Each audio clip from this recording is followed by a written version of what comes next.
You can tackle a 9-state POTA row. Well, how about 9 New England states? We're getting our first impressions from Jason and Kyle on their take on what it's like to POTA in New England. Hello, and welcome to the Live Free and Ham podcast. It's our bi-weekly show where we explore ham radio topics in New Hampshire, New England, and beyond. Whether you're a regular listener or first-time guest, we're excited to have you here and appreciate your support, don't we ever? Thanks for tuning into this week's episode. But before we get into today's show, I'm your host, Eric, call sign N1JUR, and I'm here with my co-hosts. Ryan, W1SNH. Todd, W1STJ. And we got 2 special guests. Jason, KC5HWB.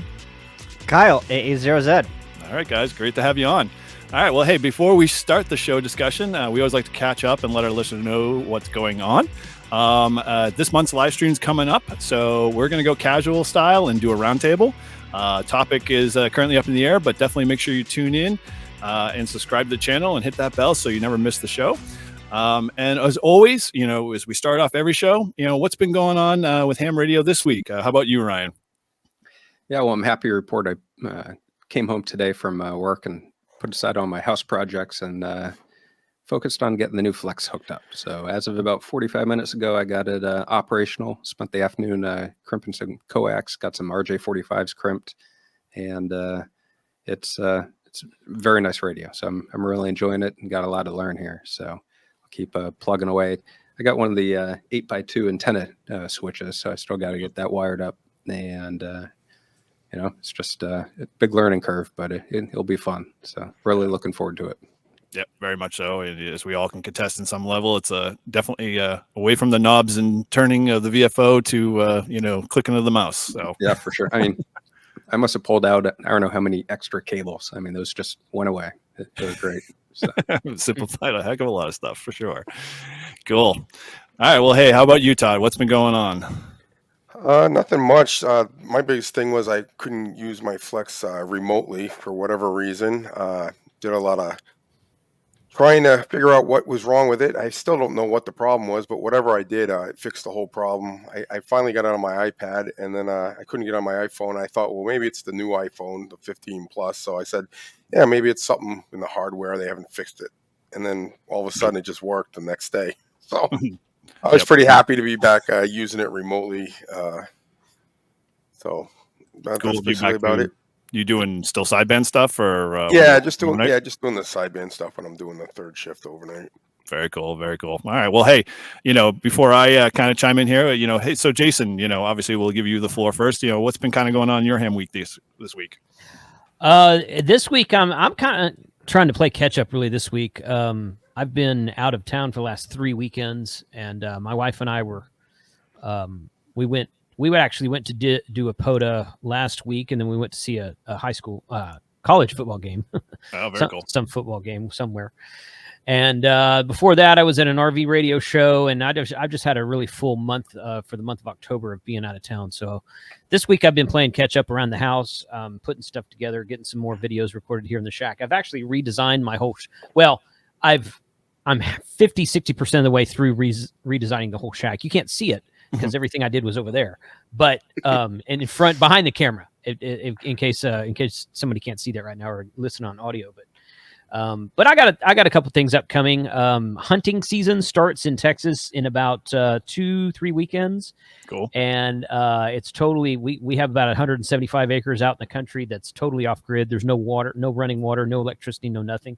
So I have fun making off grid solar battery and ham radio videos while I'm out there. So I've already got 3 or 4 in the works for that. So it should be a fun month next month. But just cleaning up around the house right now. Very cool. Now, so my dying question is you said the wife was with you on POTA. Does she actually do POTA, or she just stare at you and roll her eyes? She has not done POTA yet. She said she wanted to. She does have a general class license. She got her general upgrade maybe a year and a half ago, something like that. Cool. Nice. So she does want to do it. She hunted a station when we were all at Huntsville last August for the Ham Fest. We sat up in the pavilion and did a POTA activation. So she hunted one station. But and she uses her VHF UHF radio, but she hadn't done any HF really yet. So I'm looking forward to getting her on the mic and trying that out. Yeah, very cool, very cool, awesome. Well, hey, over to you, Kyle. So what's been your ham week like?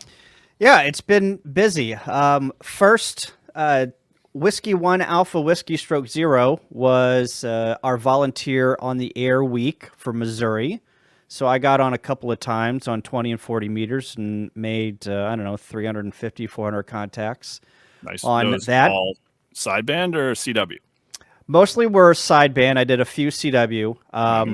It's just running CW as Whiskey 1 Alpha Whiskey is like shooting yourself in the foot. Like be ready for the pileup. And it is a lot easier to run sideband than it is CW. So I decided, you know what? Both times I ran that station, I was after work. I had long days at work, and I'm just like, I am just not ready to hear all the beeps and the bloops, and just everyone zero beating me. I was not interested in any of that. So sideband it was. So I got on the air a few times, got some slots in, and put some cues in the books. Last weekend was a big QSO party weekend. It was Nevada, South Dakota, Washington, Arizona, and I forget the other one that was Nebraska, maybe? I can't remember. But then also it was the Solar Eclipse QSO party. Right. So I went out with a bunch of friends to Apota Park, Robinson State Park here in Missouri, and we activated from, 9 a.m. in the morning till about 3 p.m. in the afternoon.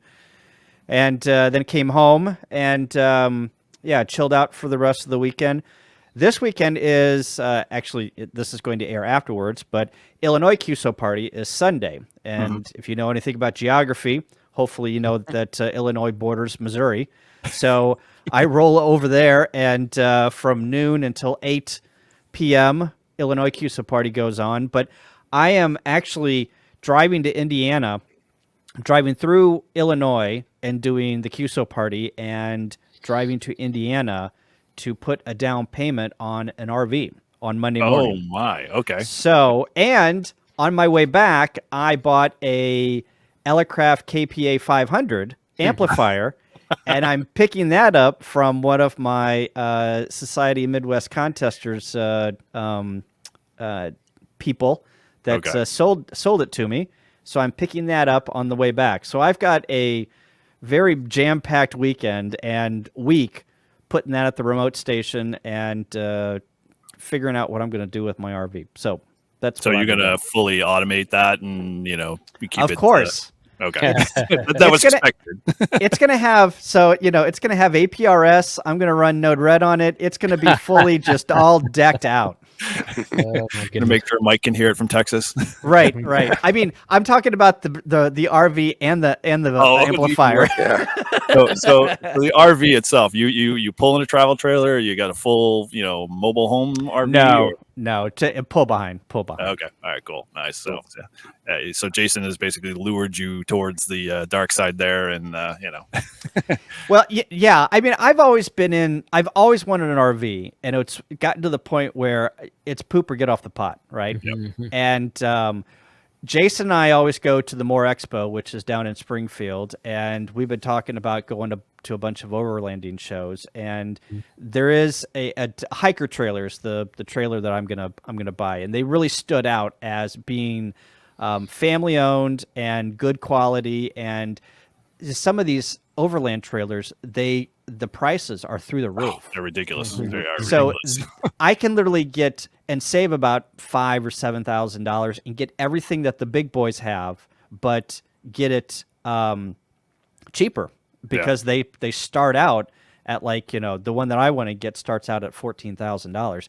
That's reasonable. Yeah, if you got an overlanding trailer from some of these guys that they're literally going into the depths of Utah and not seeing each other for years on Months. end. Yep. Yeah, months on end.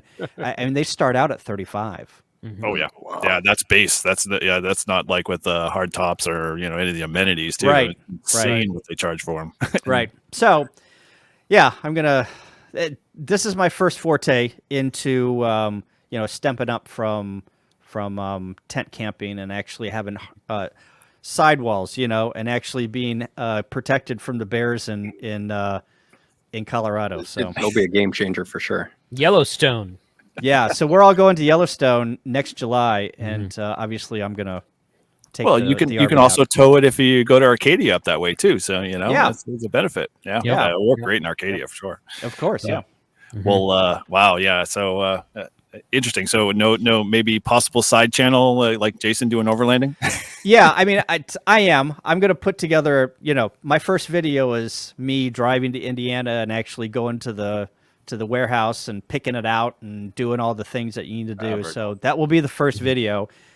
Will I do an overlanding channel? Well, will I do continually overland stuff?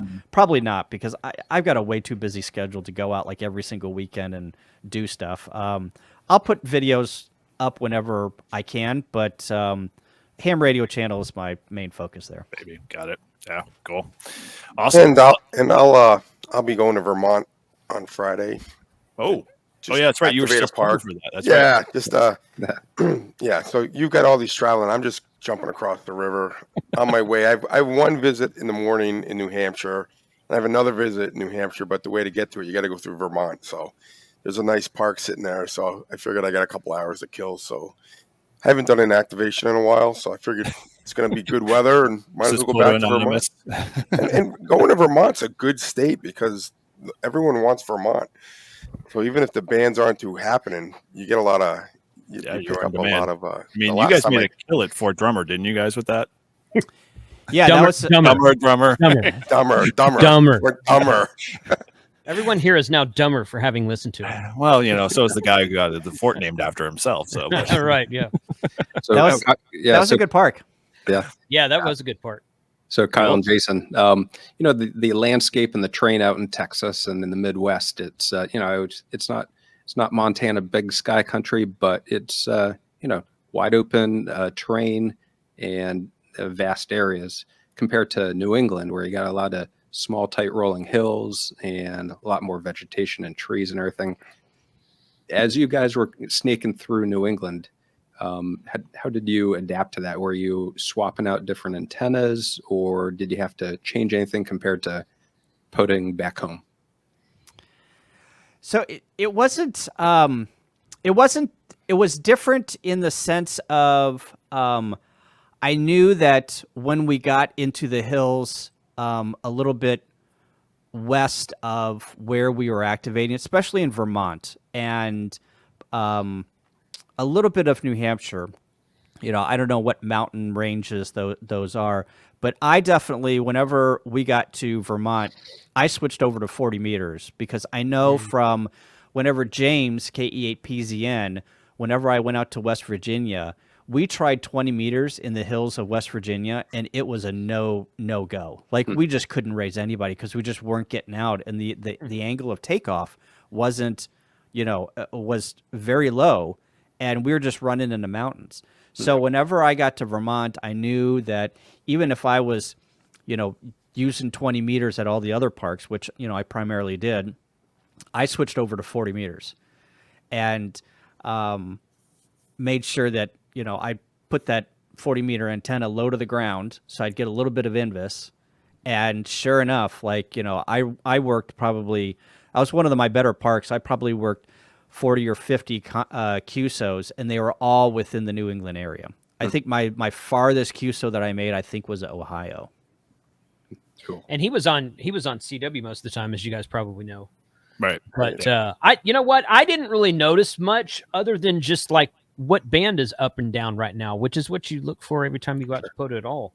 Right. I did notice that Vermont is a highly sought after state. Apparently, either Vermont is hard to get, or there's just not many people who POTA in Vermont. That is true. There's very few hams per capita in the Yeah. state of Vermont, so Right. you get that going. So, and and when I get North Dakota, I'm always excited to get North Dakota when I'm out on a POTA and I get somebody calling back to me from North Dakota. That's kind of you unusual. should ask Jason how he got his North Dakota because you're that's still it. struggling for yours. Yeah.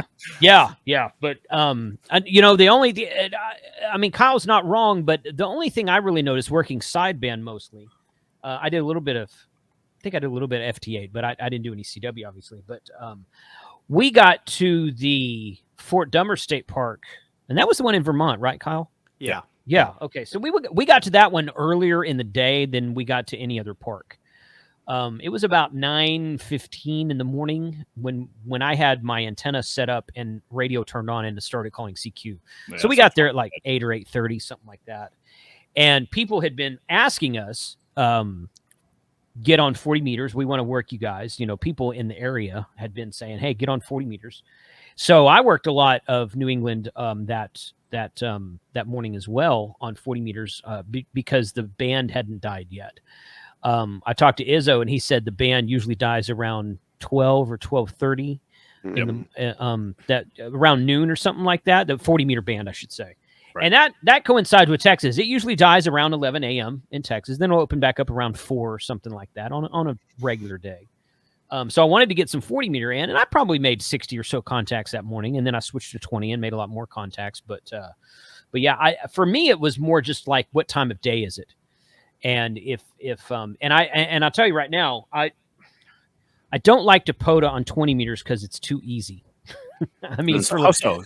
Why? So I'm curious because I hear like both sides of the fence of like, yeah, 20 meters is my go-to band every time, and that's where I stay all the time. And right, why is it for you? It's too easy. I mean, there's always people there. You're always going to be able to activate on 20 meters. Okay. I mean, unless there's something really weird going on, I like to try 10 or 15 meters, 17 meters, 12 meters. I did 12 meters one time. That was unusual. It's unusual for 12 meters to be open. I like 40 meters. I've done some 80 meters, but it's been a long time. Antenna, depending on where you're set up. So a lot of times you don't have room to put up an 80 meter infed half wave. Right. But for me, it was just what time are we acting, because that was the first park we did that day. I think we did 3 parks that day. Yeah. And by the time we got to the third park, it was mid-afternoon. So we just started on 20 meters and went for it. So, for me, it's just, hey, what time of day is it? And is anything besides 20 open? If so, I try that. And then I'll usually go to 20 meters after I've tried the other bands, because you're going to, even if I've made 10 or 15 or 20 contacts and I'm activated, I'll usually go to 20 meters because I'm just like, well, there's just more people here. More people have an antenna. I suspect more people have an antenna for 20 meters. A lot of people don't have an antenna for 10 or 12 or 17 meters. So it's easier to make contacts. And I like to get, people like to hunt as much as activate. So I want to give the hunters a chance as well. Yeah, I'm the same way. I like to start off on another band and then go to 20 as my backup. Mm-hmm. I think my favorite band is, for me, recently has just been 10 meters. Mm-hmm. I'll start off on 10, see where I got, see if I get anything. And like you said, I get a lot of hunters, oh, thanks for activating 10. Thanks for activating 10. So you get those in. And then, if I don't get enough of them or, it's starting to die down, I'll switch over to 20 and it's like starting all over again and you just get the pile up. So yeah, that's pretty much how I've been doing it. I like to do that with 10. If 10 is open, I will start on 10. If it's not, I'll usually start on 15. Right. Because with a 40-meter infed half wave, you can do 10, 15, 20, and 40. Right. And with no tuner. And, so I try to take advantage of all of those bands. I don't try 40 if it's middle of the day, but like Kyle was saying, I mean, that Vermont State Park was first thing in the morning. So I'm like, hey, let's try it. And I did really well. So, see, a sideband is the, I'll probably catch hell for this. Sideband is harder to activate than it is to activate, it's harder. Let me rephrase. It's harder to make contacts on sideband than it is on CW or FT8. Because of propagation, just because of the low noise feature of it. Yep. You got to have a lot more power. I say a lot more. I was running 100 watts the whole time because life is too short for QRP. But Kyle. but Kyle did very well running CW, and we had planned this before that we went on the trip. He was running his KX3 with 15 watts most of the time on CW, and he made a lot of contacts. So, it works out. It worked out for both of us to run the way we were both running.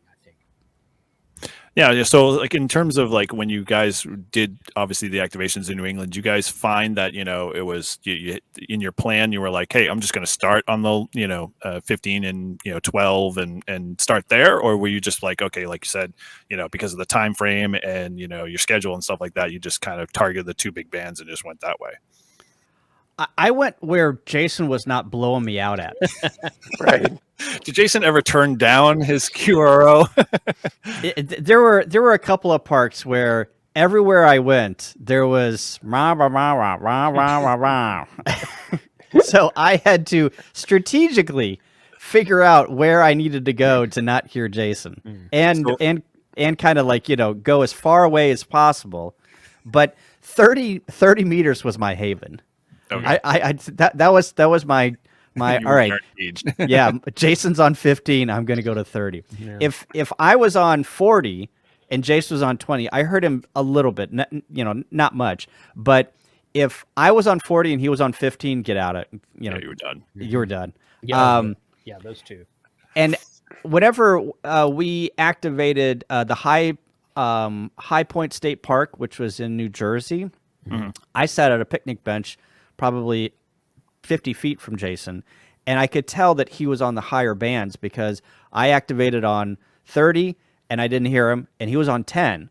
I went over and I found out that he was on 10. He was running 10, and there was an opening into Europe, and so he was doing 10, and I literally ran the bands. I went to 15, I went to 30, I went to 20, and then I went to 40. And then as soon as he came back down, I could hear him, and then I went to 10. And I worked a bunch of German stations. Leapfrogged him. Yep. Yeah. So I would literally figure out where he was at and try and figure out, all right, what band do I need to go to now to make sure that he's not blowing me out? And there was a couple of times where I just pushed through it. I'm going to call CQ, and I'm going to be able to hear the dits and the das, and it is what it is. Now, so when you guys, obviously you went through 9 different states. So like, did you find that like every park was just a different challenge every time, or did you find that like most of the New England parks were, pretty much catered to, picnic benches and nice green spaces and that type of stuff, or kind of what any of those weird challenges you guys run into in any of the 9 park states you did activate? I think the only park that we had an issue where we had to stand the whole time was that New York. Yeah, that New York forest. State forest, and it was just like at the end of the Huckleberry. road. Huckleberry, Huckleberry State Something like Forest. Yeah, it was at the end of a road. You drive through a neighborhood, and you're like, Mhm. "There's a forest out here," and you get to the end of the road. It's a dead end, and it says "Welcome to State Forest," and just right there. And Right. you have to park at the end to be in the park. And that was when the band gods decided to open the 20-meter band, and Colin and I we just set up in the back of the car, and we're like, we'll just pass the mic back and forth, and we'll just make 10 contacts each, and we'll get out of here. And 20 meters just lit up on fire. It was like 2 or 3 in the afternoon. I think that was the last one we did for that day, and it was just back to back. It just pile up after pile up, just the whole time. We each made like that was a funny story actually. So if you go to the POTA website and you look up the top 5 activators, the top 5 number of QSOs, and the top 5 hunters, we did not do that for this park. We each made 110 contacts at that New York park, and as we packed up, we're driving back, and I'm on my phone looking at the POTA website, and I said, Kyle, the top the top number of QSOs in this park was 109. Yeah. So we each got 110. So we took over the number 1 and number 2 spot. There it is right there. Yeah. Yeah. And we weren't even trying. We're like, crap, we should have just waited another 30 minutes and gotten way ahead of the guy. But I mean, And what's funny was it just the pileup just never stopped. And we were like, literally, we were going to do, all right, 20. And then it became 25. Okay, let's do 50. Yeah. How about 75? Okay, well, we can spend another 20 minutes here and do 100, right? Right. Well, how about 110? It just, we couldn't get out. No. In a Oh, good that's way. awesome. In a good Well, way. dude, that's like perfect memory. Like, dude, you're gonna never forget that. That's gonna be like one of those Right. parks that you always go like, oh, that was my golden park. I'll never get 110 contacts ever in that short of a period of time. So cool. So like in terms of your parks and the obviously you tried to bring everything you possibly could in terms of the equipment and hardware and whatnot. Did you find that when you got to I know you guys started in Connecticut with Izzo, and you started to activate from that beach park? That was how many contacts did you get out of that? And did you find that like the beach propagation was good, a benefit to you guys, or was it just bad band conditions at the time? That was actually Rhode Island. Oh, Rhode Island. Okay. Yeah, he drove us out there, and we didn't activate Connecticut until the very last day. But that was Rhode Island, and we drove out there with Dawn, And It was horrible. it was horrible because it was really windy. Oh, It was okay. really windy and it was a little cold. I mean, Texas boy cold. So it was chilly. It was probably in the 60s. It wasn't cold. what we call light jacket Right. and shorts in New England. That's Yeah, that's yeah. shorts weather around here. Yeah, we're putting on parkas out here, and I'm just kidding. It's been in the 60s and very nice here this whole week. But If yeah, I can that. if Go I can ahead. remember, we had a bunch of RF issues too. Yes, yeah. So we set up. It was like a like a cabana or like a concession stand deck Yeah. area, Right. For like and there were people out there, and there was like a little jungle gym for the kids on one side, and some beach access and some of that that fencing that protects the vegetation there, kind of all around the area. So we set up on the deck outside of this what looks like a concession stand. Everything was closed. It was all closed. There was no people there.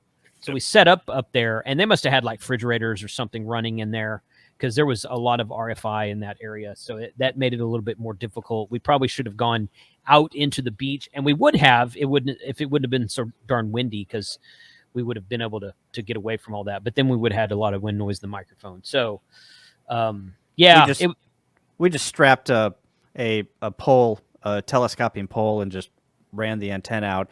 And Right. we knew, like, we had just gotten off the plane. We had driven an hour out to this beach, and we were a little tired, and we knew that we needed to do Clubhouse that night too. Right. So it was get the antenna up, let's get some 15 or 20 contacts in the books, and then let's get out of there. Yeah.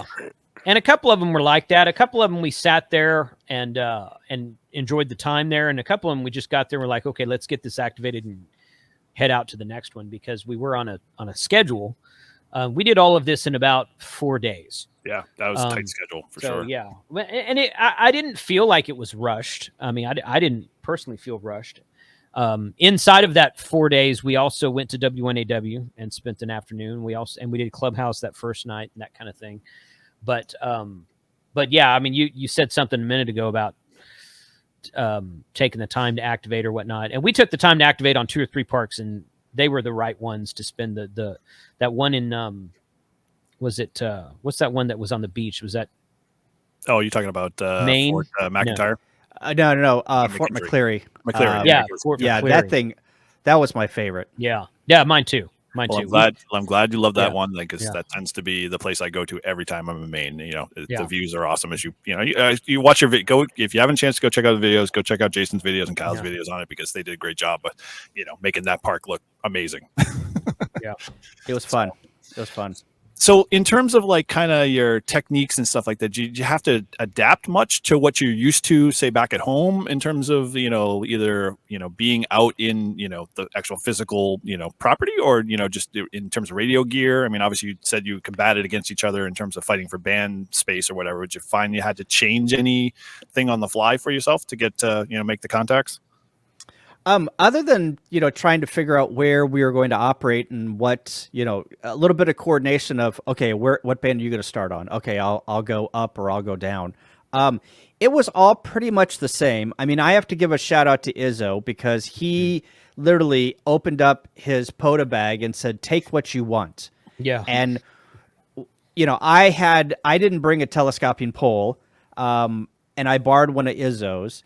And so that was familiar to me that's what I use whenever I go out in POTA, right? So typically I either strap it to a tree, I lean it up against a branch, I do something of that sort.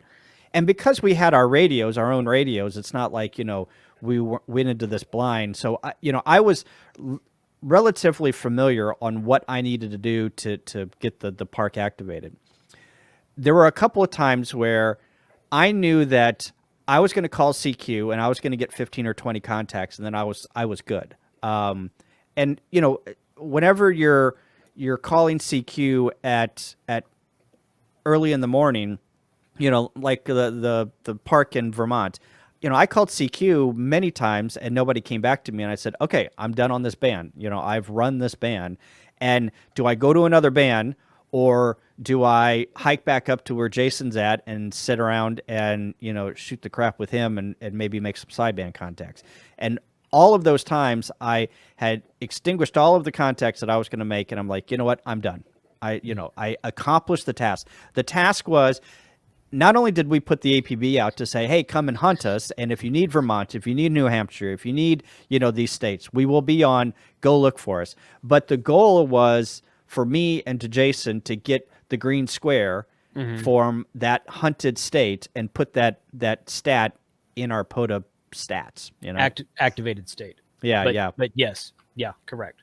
Cool. Yeah, I agree with what Kyle said. It was, the point of the trip was to get, because I have a personal goal. I want to activate a park in every state, all 50 states.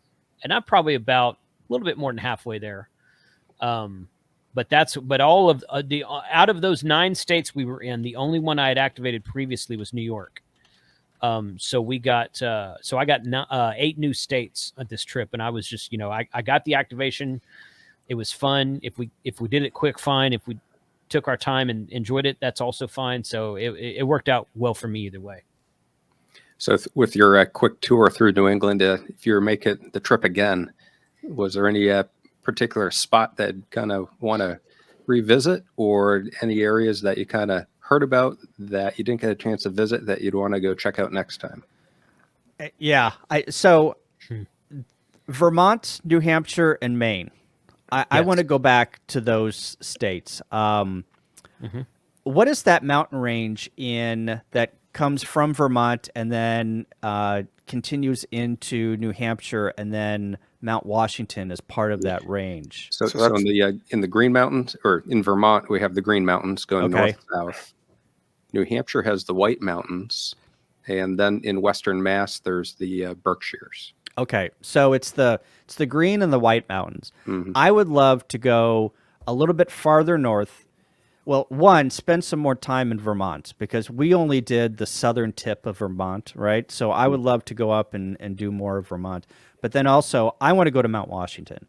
That would be really cool to drive up there and do a SOTA and a POTA up there, because I think that's a POTA. That's a challenge, yes. Yeah. I highly recommend in the summertime. Yes. Yeah. Right. They've already got snow. So forget about that. Yeah. But also Maine, whenever I was, that's my first trip to Maine, and especially on the coast there, I really enjoy the ocean, and activating that Fort McCleary State Park or historical site was awesome. I can just totally see that is the common theme all the way up the coast of Maine, all the way to Arcadia, And we've talked about doing Arcadia I think it's Acadia. We always call it Arcadia. Yes. Acadia. We've been talking about doing Acadia for like 2 years. So for me, I want to plan a trip to Acadia probably during the fall, because the summer I think is too crowded from what I'm told. But that would be, if I were to go back up there, that would be a reason to go back up there. That place is magical. My wife and I, we honeymooned up there, and we go back there every summer. And I hope you guys had a chance to get a classic lobster roll. We did. Yes, we did. What'd you think of the price? Yeah. Okay, come on, Kyle. Be honest, because we know on your video you said it was a little astronomical in terms of what the value and market price is in. It was small. It was smaller than what I thought it would be. Yeah. For that price. It is. I think we paid $35 for the lobster roll and some fries, and I mean, it was good. It wasn't. Yeah, it was good. I'm not sure if it was $35 worth, but it was good. Yeah. So you got to you guys got to understand that lobster back in like the early days, that was the poor man's food. Those things used to be crawling on the beach. Now it's like, you got to pay a fortune for them. Yeah. My friend from college, one of my old roommates, he lived in Boothbay Harbor, which is like right on the coast. And in his backyard, there's a little inlet, and he'd throw a lobster trap back there. And we'd go to his house, and his mom would always have like lobster stew, lobster bisque, something going with lobster on it. And she'd be like, "Hey, Al, go get me another lobster." And he'd go out, pull up his trap, pull one out of it, and bring it in and boil it up. Oh, wow. So for them, it was like, Nice. he was like, lobster's nothing. But it's gotten really expensive. It used to be a lot more affordable, but lately, It's a rich man's food now. it's the rich man's food. I mean, I was expecting, probably $22 to $25. But then whenever we rolled up and everyone's like, oh, you got to go to like, I don't know, it's like Bob's or Bob's something. Clam Shack. Yeah, Bob's Yeah. Clam Shack. Yeah. So we ended up going to, what was that other place you told us to go to, Eric? The Armory Oh, or talking about the, Kittery Trading Post. the Trading Post. Yes, We rolled through the Cabela's knockoff. yeah. So we rolled through the Cabela's there, and then we could have probably walked over to Bob's, but I sat down at Bob's, and I was like, this is about $10 more than I expected to spend. But you know what? We're here. We're going to do this. Yeah. Yeah. Oh, that's cool. So Well, that's good. So, you guys want to go back and do Maine and stuff. So would if you came back, would you do like maybe split it in half, do like the mountains and then the second half head out to Maine on the coast? Because I don't even know how many parks, Eric, are on the coast of Maine. I mean, there's probably a lot. The ones I've done all the way up to about Saco, or actually up to Portland, and there's some distance between them. And some of them are wildlife. And so that's another question, but like there's a lot of them are wildlife preserves, so they are like almost inaccessible to get to, like, by parking space or whatever, and you have to do a little bit of hike. But there's a good percentage. I can't remember. W1DED, he did majority. I think he actually completed all of his main parks. I can't remember if he finished it or not, but yeah, he did a whole, month and a half where he just buckled down and did every, state, every park that he could, across the state. And the ones that are up in Caribou and that place, those things are ridiculous hard to get to. So, Yeah. but yeah, the coast ones are great. I mean, like Kyle, you said, you love the Fort McCleary. Once you get up there, there's a bunch of other forts along the way that are just like in Saco that are just, great places to activate. And, they're the same. There's a ton of parks going from like the coast of like the North Shore of Massachusetts all the way up to Maine. I mean, you could probably, right, Eric, you and I we keep planning on doing, what were we going to call that thing when we did? Well, I did an 8-park rove all the way up Route 1, and Route 1 starts in Hampton Beach, and that's in or basically starts in Salisbury State Park and goes all the way up Route 1, and you can literally hit a park every like 5 miles. It's like one of those just pull in and See, that would be a fun trip to do that if we were going to drive up there and camp along the way and whatnot. I think I would enjoy that. The reason we talk about Acadia, we didn't really mention this, so maybe for the listener that doesn't know, Acadia, the way that POTA parks are numbered, all the ones in the USA start with K, right, and then they're 4 digits. Well, Acadia National Park is 0001. Yep. So that's why we've been talking about it for so long, because it is number 1 on the list out of 9,800 or something parks that they have now. Right. But that became, and 002, 3, and 4 I think are all in Alaska. They're the first 20 or 30 numbers are all national parks. So when are we doing those? Yeah, exactly. So good question, but I mean, I'd like to. Several of those had never been activated before, and it's probably because you got to hike for about 3 days to get some. Oh God, yeah. I mean, so, I don't know if you check out K7 ELC, I think is his channel or whatever. He's a big, Alaska guy, and he's, he hikes for like 10, 12 miles to just go to a POTA park. I'm like, okay, yeah. So like those parks that you have to hike, you might want to do those in the winter and get a snowmobile. Might be right out there, right? Or just rent a helicopter, man. Just right. Fly in, fly out. Yeah, right.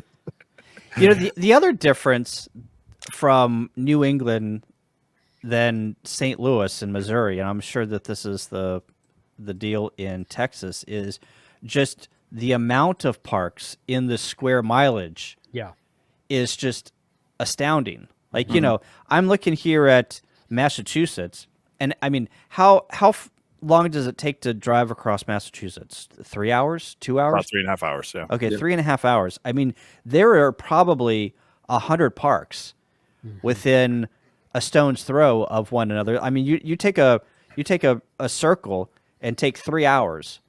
There's probably 300 to 400 parks, right? You do that in Missouri, you're maybe going to get maybe 150, maybe 200, maybe. So funny thing is, you said, so if you look at that span of Massachusetts, as we'll take that as a chunk, if you look at a lot of those parks are pretty much what I call landlocked. So they're either bordered by either, residential private homes, and access is usually trail access, or no access at all because it's, some deed put in place or whatever. So a lot of those may have maybe 1 or 2 activators that may have activated it, and those are usually, at least when I go out to look at those, and I do a lot of work in Mass, so I'll fly through a lot of those parks. It's like you get to a place where you're like, oh, I'm going to go activate this, but then you really pull up Google Road Map, Google Maps, Yeah. and Street View, and you're like, I can't get to this place. There's no way I'm going to be able to find it in half an hour. Is that different for you guys, like in St. Louis or say Texas, where it's more flat? Yeah, I mean, most of all of the parks that are in Missouri have some type of access. Even the state forests and the conservation areas, they have roads that go into them, and then they have like a parking lot, right, that you can literally park at. Oh, wow. How about you, with like Jason, with most of the parks down in Galveston, that area and stuff? Yeah, they all have. I mean, you can pretty much access all of them drive-in wise. It's my understanding was that POTA. You find there's a lot of soda spots in Texas that have never been activated because there's some algorithm that picks what is and isn't a soda summit, and about 99.5% of all the land in Texas is privately owned. We don't have any BLM land out here. We don't have any public. We've got public access.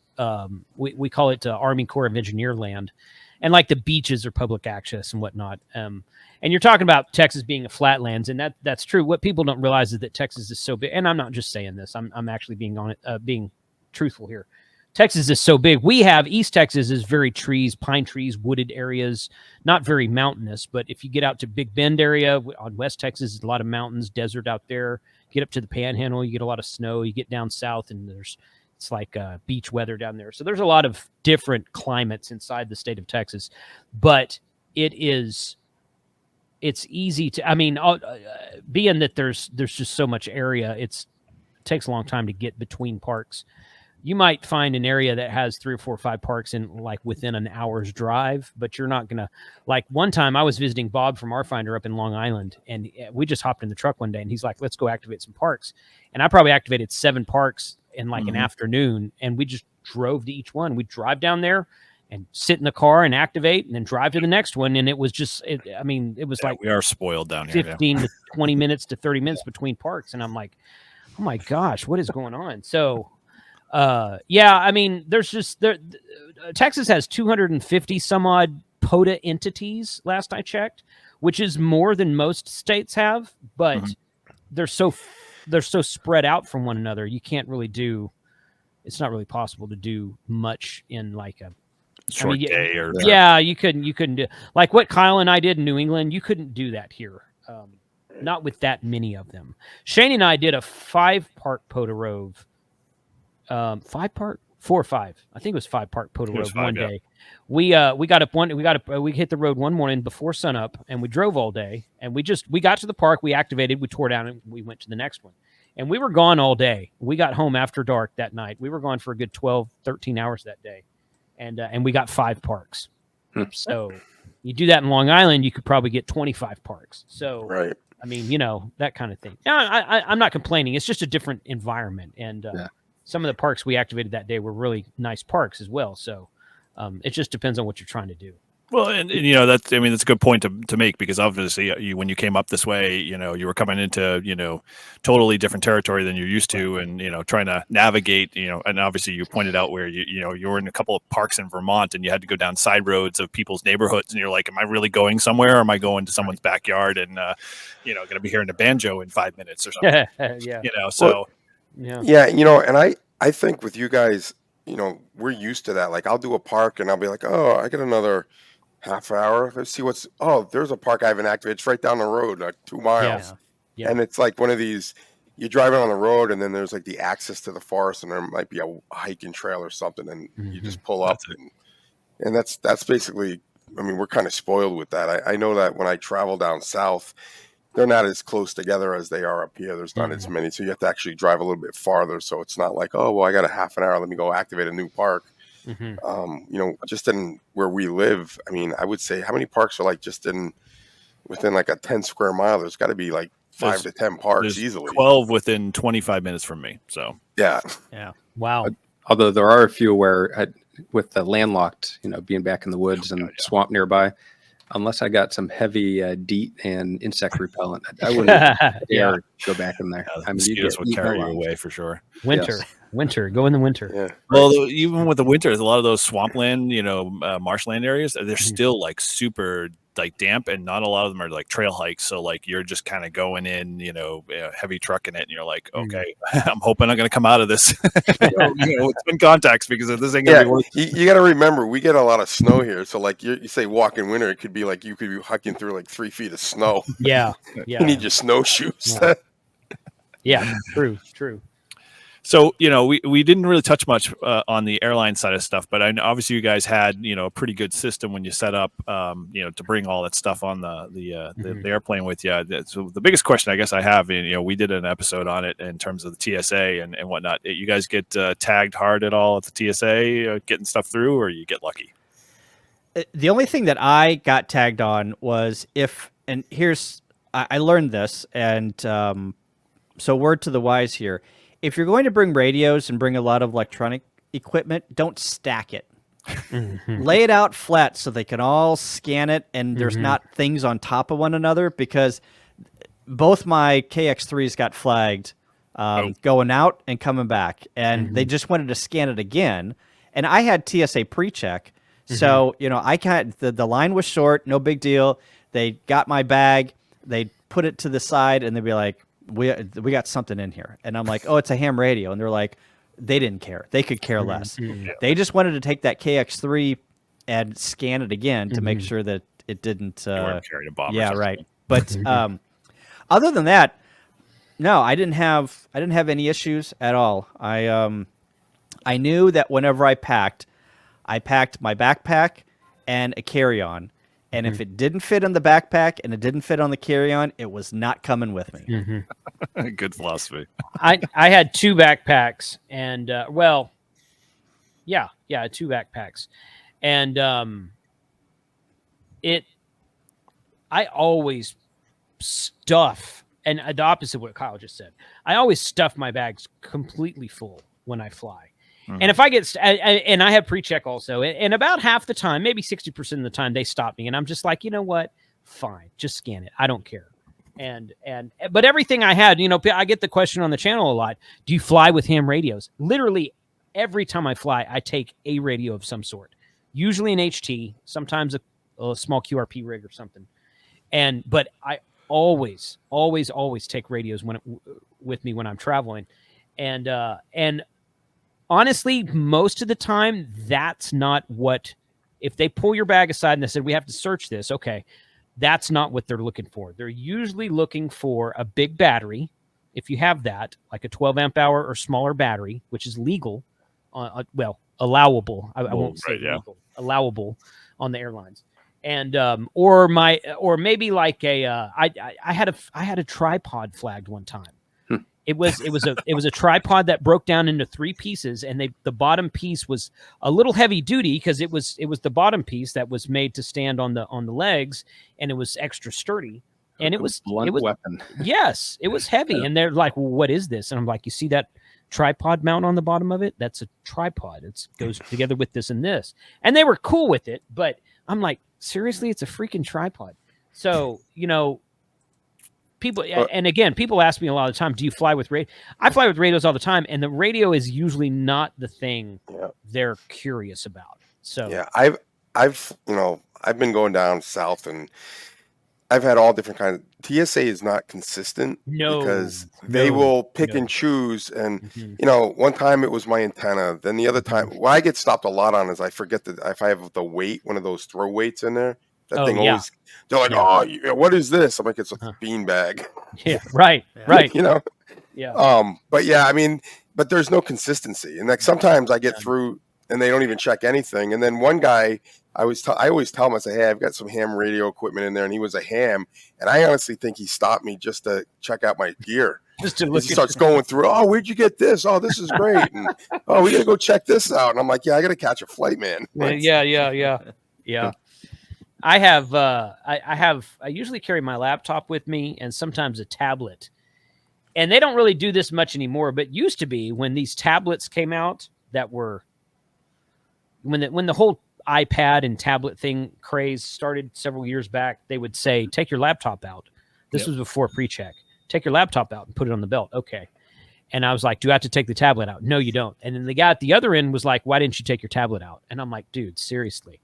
And they're all there in the same area and they're still not consistent because they don't talk to one another. So, but it's things like that. The reason I bring that story up, it's things like that. It's like, hey, do I have to take this out? No. Okay. And then you get down there or you go back when you're flying home, you go back to the same exact airport and you don't take that out. And it's like, oh no, you have to take this out. I'm like, literally 4 days ago when I was here, I didn't. So I guess you guys have changed your policy since then. So, All right, so at least it's not just me. Like I have the same experience. I'm like, these guys are all over, and it also depends on what airport you're at. yes. You know, you go to one airport, no problem. You go to the other one, they want everything out. So, But and also, I think it depends on the experience of the person who's sitting in front of that scanner too. Yeah. Oh, Right. absolutely. Oh, totally. 100%. Well, they had that one that Colin and I went through in Hartford coming back. They had those new jet. They look like a jet engine. The new style of scanners. so we have them in Manchester in the New Hampshire airport. And those And things, you don't- they don't work. They either don't work or the guy doesn't know how to read it, because on both of my bags and both of Kyle's bags all together, like, we're going to have to rescan these. And I'm like, your fancy dancy little jet propulsion and like give you cancer from standing 10 feet outside of this thing. You think scanning again is going to help? Come on. So, but Second time's a charm. I guess so, because they scanned it the second time. They're like, okay, you're good. I'm like, they're still going to want to open it up, but they didn't. Yeah. And that Wow. surprised me. So Yeah, we could go on to stories, but biggest thing for me is always batteries. Make sure your batteries are taped well, because if they're not taped or they're taped like they look like a bomb, they are guaranteed to be flagged, guaranteed. There's no doubt. I print out their own rules and I hand it to the guy and it's Right. like, look at this battery's legal. This is straight from your website. yeah. Oh, thanks. Todd makes great friends with that. Well, and the airline allows a larger battery capacity than TSA allows, because if you look at the TSA website, it says like 100 or 110 watt hours, whatever it is. But underneath that, it says, however, airlines may vary. Well, American Airlines allows 150 watt hours. So I can take 12 amp hour, which is 144 watt hours. I have a battery specially for that. I have that battery to fly with. That's the reason I own that battery. And that's what I take. It's the largest one that American Airlines will allow. But if TSA looks at it, they're like, well, wait a minute. And I'm like, well, I'm flying on American. It's right here. Like, oh, okay, yeah, that's fine. And I've never had a problem. Sometimes they'll ask about it, but like you said, inconsistent. Very cool. So, all right. So, to kind of wrap things up a little bit, in that entire 9-state rove that you guys did, anything that you guys would change, you'd want to, make sure you had, if you had to do it all over again, is it any kind of things that you kind of thought like, okay, well, after it was all done, I just, if I had this, it would have been that much better, or, whatever. More time. Really? Yeah. Okay. Yeah. I mean, Yeah. I would have liked to spend a lot more time at more parks. We were basically hitting one park per state. And Right. I would have loved to explore, like I said, Vermont, New Hampshire, Maine a little bit more. So if I'm going to do this again, I'm not going to pack so much POTA into a small amount of time, and we probably could have stretched it out a little bit by not going to W1AW or, HQ, or, not spending as much time at individual parks. But, that's the whole experience. Like, or cuddling up with Izzo, that kind of just added to the whole thing. Exactly. I mean, you got to have priorities. So, now that you've done it and you experience something like that, you have those, okay, I've done those parks. Now I want to do other parks, but I want to do more parks, and I want to go. It's all, your first trip is almost like a scouting trip. Yep. Right? You're just testing the waters to see what's out there, to see what's going on. And then you see what's going on and you're like, okay, I want to come back here. I want to spend some more time around this area. So I would go spend 3 or 4 days just in Vermont, going around, or Maine, going around to different parks. Yeah. Similar to what Kyle said, the point of this trip, which was brought up earlier, was to get those state activations in our logbook. And that's what we did. We accomplished our goal. We absolutely 100% accomplished our goal. So the next time we go back, if we do it again, I think the goal would be to either just spend 4 days and go to one park per day and just burn the park down, or just try to get as many parks you can as in a single state, something like that. So, I just kind of maybe find something that I think I've been looking here recently about the least. You can go into the POTA website and you can drill down to find all the parks in a state, and then you can sort by number of QSOs and number of activations. So you can go find like the least activated parks and least activated areas. Oh, come on, don't give the secret away. That's the Yeah. only way we're making rounds here. So, but there's always going to, I mean, even if you go do that one, then that moves something else down to the bottom of the list. There's always going to be a park that's the lowest number in the state. Even if that number is not 0. In Texas, the number is 2. The least activated park in Texas is outside of Lubbock, and it's been activated twice. There's nothing in Texas that's never been activated until they add more parks, of course. Right, so there's always going to be something at the bottom of that list, and that'd be a fun thing to say. Okay, well, this park's only been activated a very small number of times. Let's go do that one, and let's sit there for 24 hours, maybe even camp there if it's like a state park with facilities and whatnot, and just rack up several hundred QSOs and see what happens. So that would be fun. Yeah, I think the only thing I would say is that, in your entire process of going state by state and getting those 9 states down, I don't know if you felt like you had people breathing on your neck along the way, because literally after you guys left Bear Brook, 5 cars pulled in. We're all like, where is Jason? Where's Kyle? And I'm like, dude, you guys just missed them. I think they're going up to Maine. You might want to follow them that way. And they're like, which direction did they go? And I'm like, they went that way. Northeast. You got like a posse hunting you. Yeah. Dude, it was insane. Like literally 5 cars all stopped me. We're like, hey, I heard Jason was here. We saw him on APRS. Yeah. And I'm like, yeah, I know. I was here. He was here for 5 minutes. They took 10 contacts and then they bolted. They were off to Maine.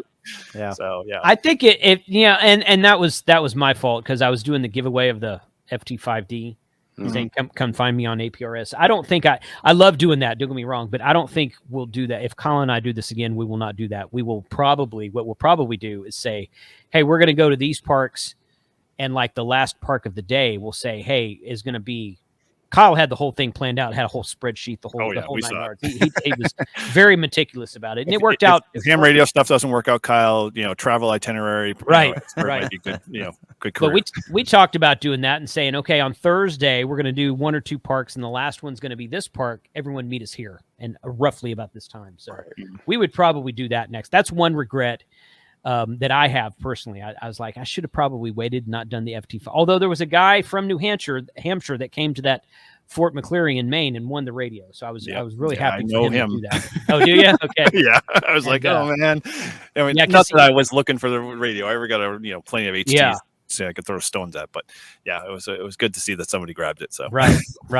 So, but yeah, doing a big group effort and inviting people out. I would very much like to do that next time. Very cool. Yeah, that'd be awesome. So, any parting thoughts, like anything, you'd like to add just to the whole experience, that if someone was going to try to make this attempt, the one thing that, you kind of gleaned from it that was, obviously you touched upon a little bit of it, but is there anything, one takeaway that you'd like to pass off to somebody if they were looking to do this 9-state rove? Have fun. No, I mean, we've already paved the path for the nine states. All you have to do is follow Kyle's route.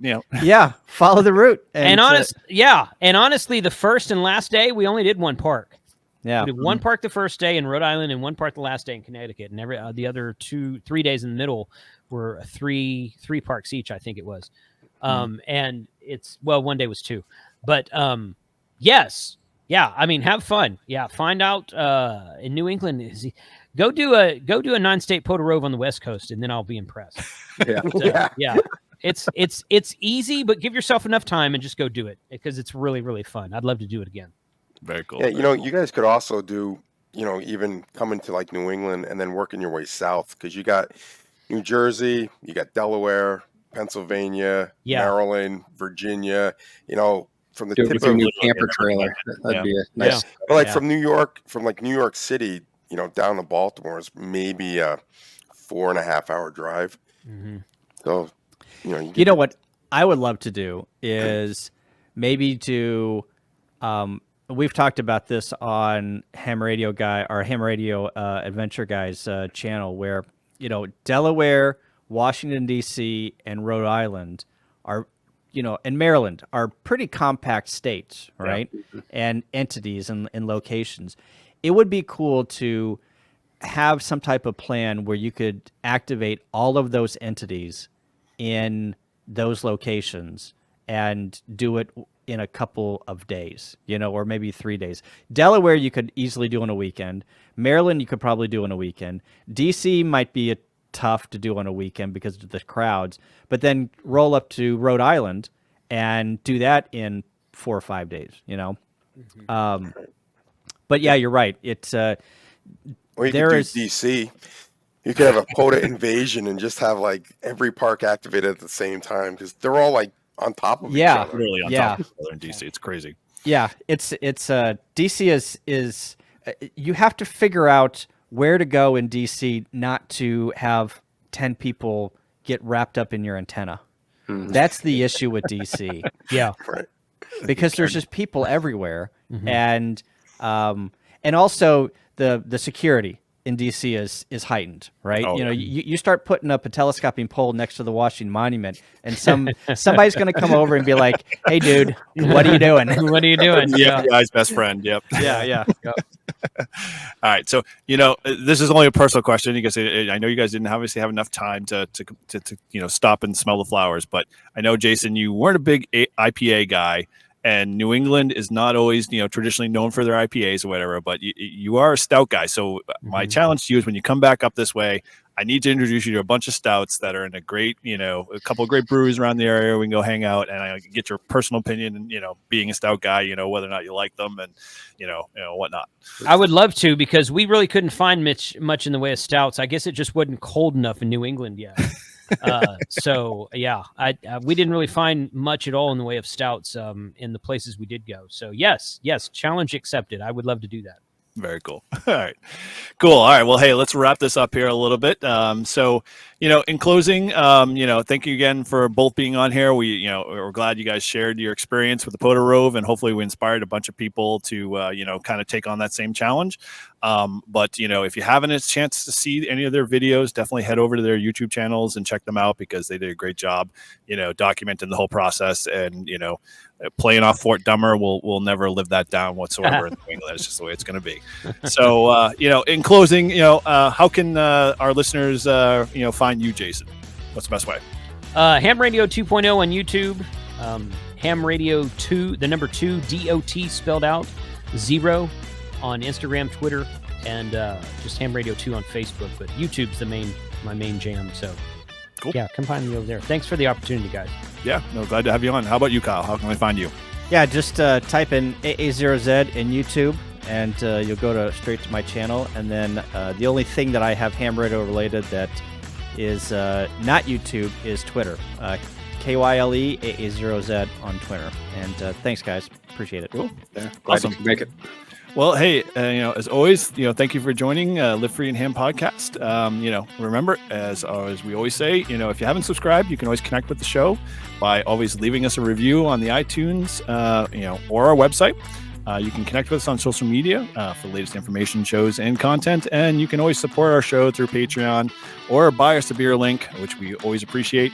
And those are all in our show notes and on our website. And always, every little bit helps. So we appreciate those that have contributed. And if you need to get a hold of any of the hosts or whatever, you can always head over to our website at livefreeandham.com. So again, thank you, Kyle. Thank you, Jason, for coming on. And thank you again, guys, for listening from all of us at Live Free and Ham. 7-3. 7-3. 7-3. Thanks, guys. Thank you.